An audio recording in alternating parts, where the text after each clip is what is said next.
What is up, you guys? As I said, I was going to be back doing more content again, and I meant that. Today is Sunday, February 21st, 2021. Hope everybody's doing well. Hope everybody is healthy, happy, financially stable, secure. I'm going to do two videos today. One, because I have the time. Two, because one thing was requested to me and the other was something that I've been meaning to do and I wanted to talk about for a while. So that's what's going to be the first one, is the one that I had been meaning to do myself. And then the next video later today will be the one that was requested to me. So first and foremost, get right into it with what I want to talk about today. What I want to talk about today is what's right above my left shoulder. Yes, that poster right there, Godzilla vs. Kong. I want to talk about the Monsterverse. I want to talk about all four movies, one of which hasn't been released yet, but I want to talk about all four movies, give my opinions on them, and maybe if you stick around, maybe there's some spoilers for Godzilla vs. Kong. You are warned, though. Those aren't yet, so don't worry, but I have my sources. So, first of all, though, I want to apologize if I seem at all, if I come across at all like down at all. I don't really know how to put that. I don't know if it's sinus issues going on or COVID or what, but everyone in my household, myself, my fiance, and my son, we're just not feeling the best. Dry congestion, dry throat, runny nose, that type of stuff. So it's getting better as the days progress. So, but who knows? I don't know. I mean, I'm here at home, so I'm not a danger to anyone. Don't worry. But all right, so let's talk about it. We're gonna go in order of release. So the first one that came out was 2014's Godzilla. Yes, this is a DVD. Oh my God, blasphemy! It's not a Blu-ray. Well, I'll have you know, for whatever reason, I never had the Blu-ray, and I was just content with the DVD. And then I got a gift card to Best Buy earlier this week, and I actually went on a rampage 2 nights ago and bought a bunch of Blu-rays on BestBuy.com, and one of them was Godzilla's Blu-ray. So the Blu-ray is on its way. So yeah, this is 2014's Godzilla by Gareth Edwards, directed by Gareth Edwards. I'm going to first say, I feel like most of you guys have seen this. If you're a horror fan or a sci-fi fan or whatever, I mean, you probably came across Godzilla or you're familiar with Godzilla. I loved this movie when I saw it. I saw it 3 times in theaters. I think the thing for me was, what was it, 98, 99, one of those years, that Godzilla, I think it was 98, Godzilla with Matthew Broderick. Man, was that movie bad. And it was bad just because of what they did with Godzilla, and like, I know the special effects are nowhere near what they could be today, but dear God, they were bad.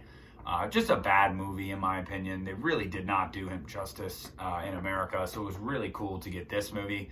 Godzilla looks awesome, the special effects are awesome, the fights are awesome, the atomic breath at the end, I remember seeing that tail light up in theaters and I was like, oh shit. Yeah, it was so cool to see that. They really did him justice. Bryan Cranston does a great job in this movie too. Just wish he were in it longer. It was a... Hold on. My son has a cough. If you could hear that, as I said. So, just making sure he's good. I might actually have to get up and go check. All right, hold on.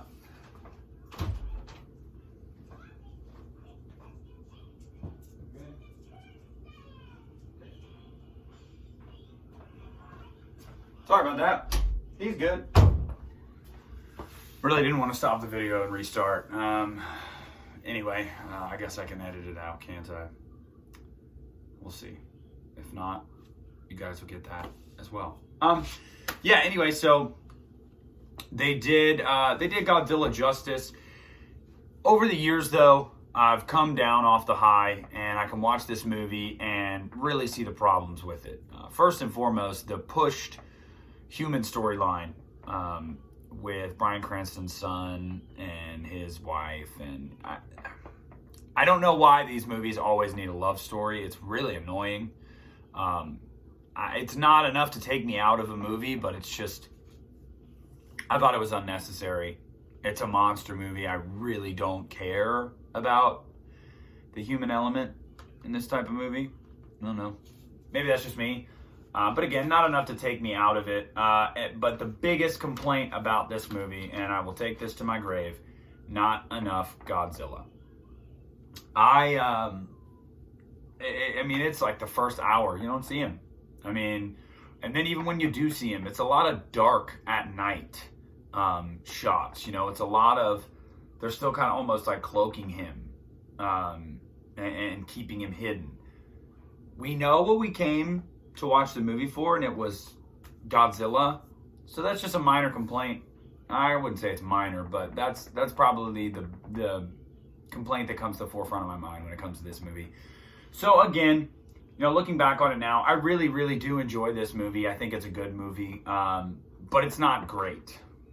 I would say, you know, if you're putting a gun to my head, you rate it, you know, stars out of 5. I'd say like 3.5. Like, it's above average for everything it does right, but the things it does poorly or doesn't do enough of, kind of, I don't know, leaves you wanting more. But yeah, I still really like it. Miles better than 98's Godzilla, and a great way to reintroduce him into American cinema. All right, the next one in order of release is Kong Skull Island. Now, I will say, when this movie came out, what was it, 2017? 2016? I think it was 2017. I thought it was a sequel to Peter Jackson's King Kong, so I had no interest in it. And I had never seen Jackson's King Kong. I had only seen snippets, like through scrolling on the TV or whatever, and I really didn't like it. One of my things about Peter Jackson is, well, from what I saw, I didn't like. I should be fair and say I haven't seen it all. His movies always seem so bloated and long, and almost to a point where you're watching it and you're like, I could have done without this. I could have done without that. That was kind of unnecessary. That's kind of the vibe that I get from a lot of his movies. But I don't know. I haven't seen it entirely, so I can't say.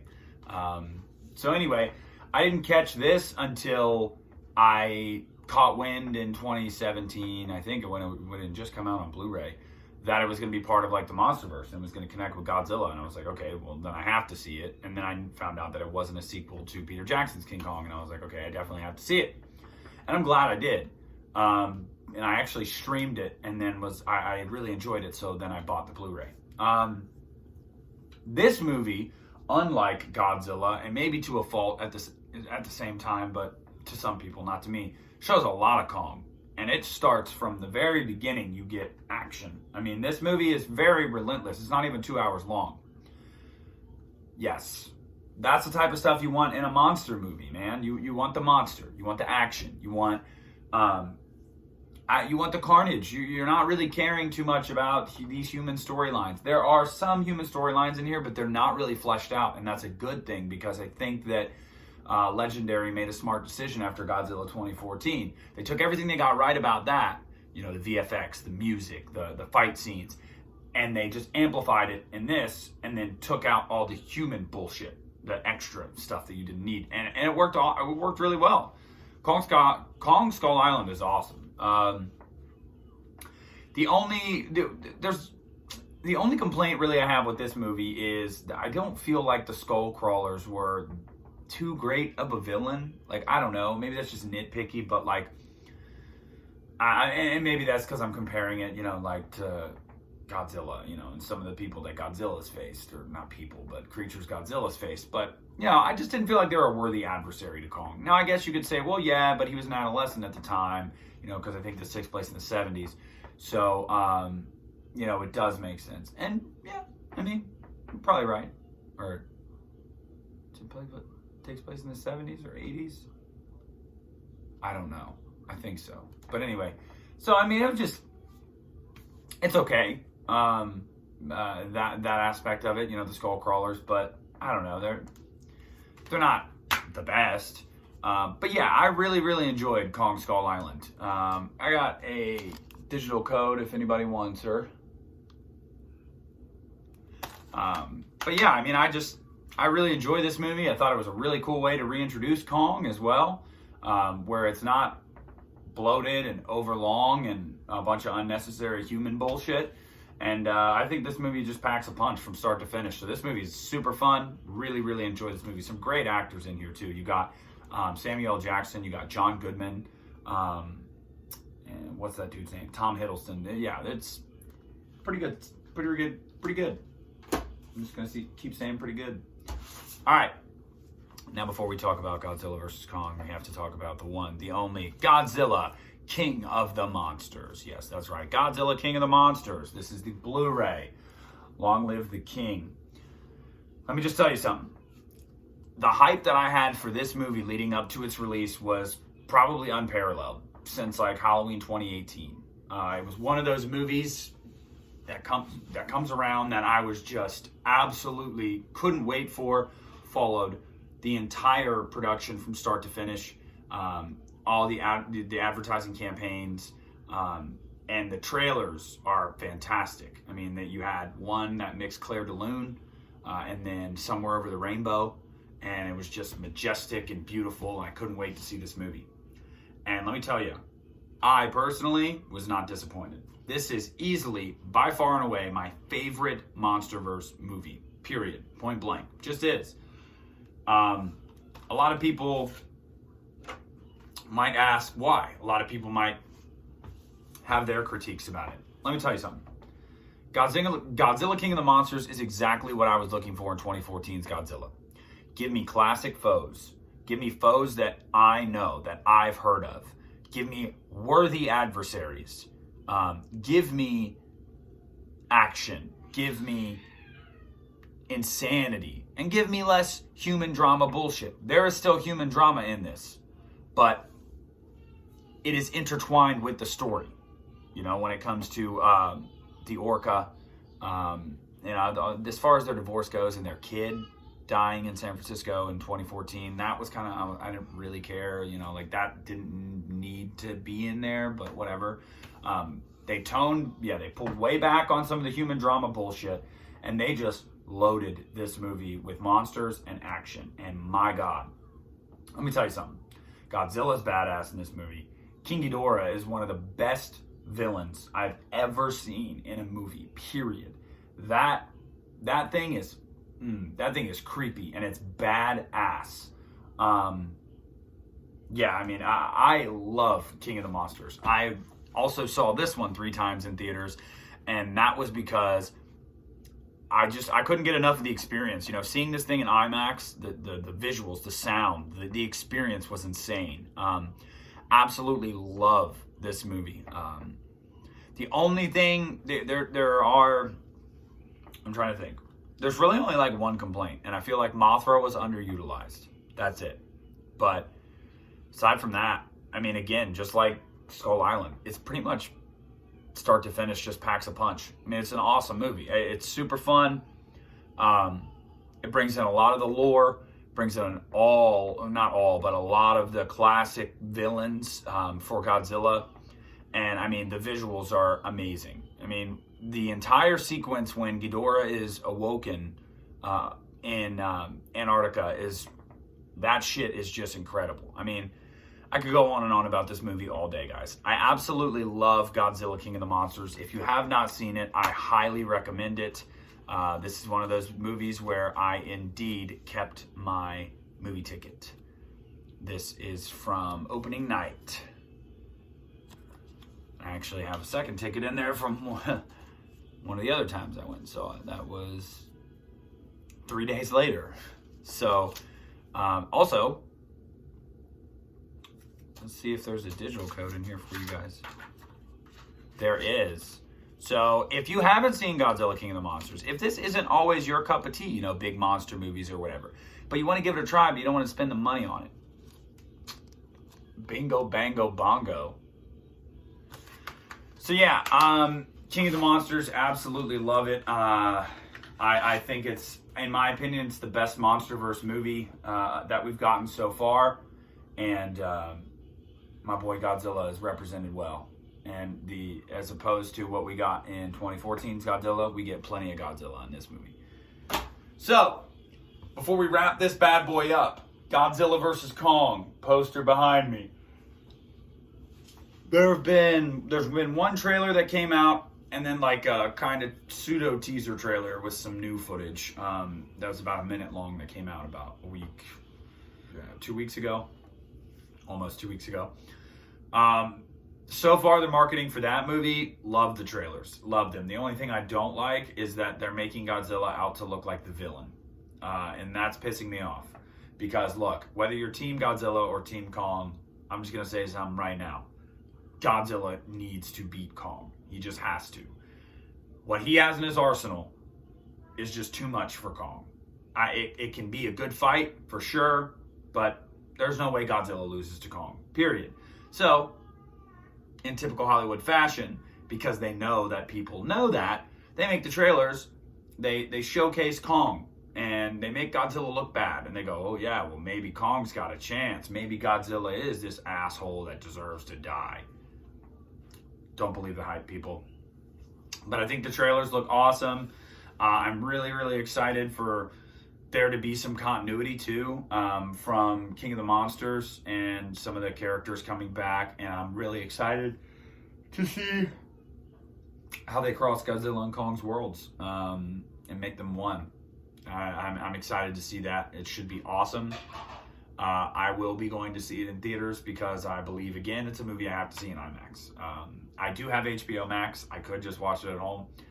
My fiance told me we should just watch it at home, and I said no. Not doing that. Not missing it in the theater. Sorry.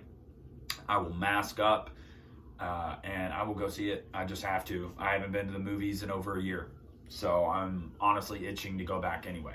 So yeah, guys. Now that's my opinions on the MonsterVerse in a nutshell, and what I'm looking forward to with Godzilla vs. Kong. This is your disclaimer. If you do not want to know any spoilers from Godzilla vs. Kong, thanks for watching this video up to this point. I appreciate you guys. I'll be posting a video later, but if you don't want to know spoilers, leave now. This is your warning. 3, 2, 1. Godzilla vs. Kong spoilers real quick. All right. So before anybody questions, the validity of these spoilers or rumors or leaks or whatever you may want to call them, I have a friend that got to see a screening of Godzilla vs. Kong. He had to sign an NDA, so I'm not going to even say what part of the country he's from, his name, nothing like that. But I would not be telling you guys this if I didn't believe it. He's seen other screenings of other movies, and he's given me details that prove to be right. Don't know how this bastard gets to see all these screenings, but it is what it is, whatever. So, from what he told me, now I know there have been some reshoots, but from what he told me, from the screening he saw, Godzilla is angry, and he's hunting, I don't know if it like, he senses Ghidorah. He senses Ghidorah's presence. And there's an organization, and for the life of me, I can't remember their name now, that has Ghidorah's head and has used it to make it essentially the computer, the brain for Mechagodzilla, infusing its DNA and its knowledge into a machine that they've created, basically an ultra weapon, to kill Godzilla. Basically a Godzilla that they can control. Obviously, if you know anything about the lore of Godzilla, there was Mecha Godzilla, Mecha King Ghidorah, there's been a bunch of mechas throughout the decades when it comes to the Godzilla universe and whatnot. But so basically, the reason that you see in the trailers Godzilla hurting people and we don't know why, and attacking humans and what looks like military bases, he's searching. He's searching for what he believes to be Ghidorah, since he senses Ghidorah's presence. Obviously, if you've seen King of the Monsters, there cannot be two alphas like that. Ghidorah tries to rule all the monsters, and Godzilla is the king of the monsters. So, and also, he's a faux god, Ghidorah is, because he's not from Earth. So his presence alone, that is Godzilla's nemesis. So he thinks he's still alive. Obviously, the end credit scene of King of the Monsters, you see one of Ghidorah's heads survived, and it gets purchased by Charles Dance's character, the eco-terrorist. So I don't know how it gets into whoever's hands or whatever. There's probably money exchange there, blah, blah, blah, whatever. So the humans recruit Kong to stop Godzilla because they don't know why Godzilla's doing what he's doing. They think he's just turning on people. So they recruit Kong to fight Godzilla, and they know that Kong will lure Godzilla because, again, another alpha predator, an alpha male that wants to be the king. So they set up the fight for a reason, but they don't understand why Godzilla's mad in the first place. So it's a mistake on the humans' part. Apparently, from what I've been told, two conflicting things. I've been told there's 3 fights and there's 2 fights. The guy that saw the screening told me there's 3 fights. There's their first fight on an aircraft carrier in the ocean. Godzilla wins that fight. There's a fight in Tokyo, but it's split up into like day and night. But it's technically 1 fight. I don't know exactly, how that works. I don't know. Maybe he's wrong, but and basically that fight apparently ends with, it's like, at first it's kind of ambiguous, like, oh, it's kind of a draw, and then Godzilla gets the upper hand and essentially defeats Kong and is about to kill Kong, like to finish this dude off, and Kong is down for the count. And bam, Mechagodzilla shows up, and people, before you ask really quick, well, why, what is the reason for creating Mechagodzilla and blah, blah, blah. Well, Dr. Serizawa, his son, is in this movie, Ren Serizawa, and he is apparently the one that created or is controlling Mechagodzilla because he blames Godzilla for his father's death and his father's life being devoted to Godzilla and not him, so it's a human storyline there. So he wants revenge on Godzilla. So he basically crafts Mechagodzilla for this company and then controls it to kill Godzilla. And so Godzilla's about to finish Kong off, and Mechagodzilla shows up. Well, if you know anything, Mechagodzilla isn't going to get fatigued because it's not a living thing. So apparently, they're fighting, Godzilla and Mechagodzilla, and Godzilla is fatigued from his fight with Kong, and Mechagodzilla ends up getting the upper hand. And looks like it's going to kill Godzilla, and then Kong comes and jumps in, and they team up to destroy Mechagodzilla, and they both kind of basically give each other a nod, like they understand, like, we're both alphas, we can coexist, we can coexist peacefully, and they go their separate ways. And that's pretty much how the movie goes. And apparently it also is setting up for, there's a reference, or I can't remember if it's like a post-credits or what, but there's a reference to Destroya. And it's basically giving us the inclination that they're going to continue the Monsterverse. This isn't the end of it. Sorry if that's kind of scattered, guys. He told me this weeks ago. I should have made this video when I was told this, but whatever. But that's basically the gist of it. Godzilla wins, but neither of them die. Godzilla wins the fight. This is how he put it. Godzilla wins the fight. Kong wins the hearts of the audience, in the sense that Godzilla proves that he's the king of the monsters, he is the alpha, and Kong saves him from man's creation of Mechagodzilla. And then they both kind of go, all right, you're okay, dude. And that's pretty much it. They coexist peacefully. They're not going to be buddies and go get a beer, but you know what I mean? So, so that's basically what I've been told. Look, dude, did I want spoilers? Most of the time I try to avoid them. I wanted them for this because I would have been pissed if Kong had won. And it's no slight to Kong. I like Kong, but I just don't think the two were equally matched, all things considered. I really just don't.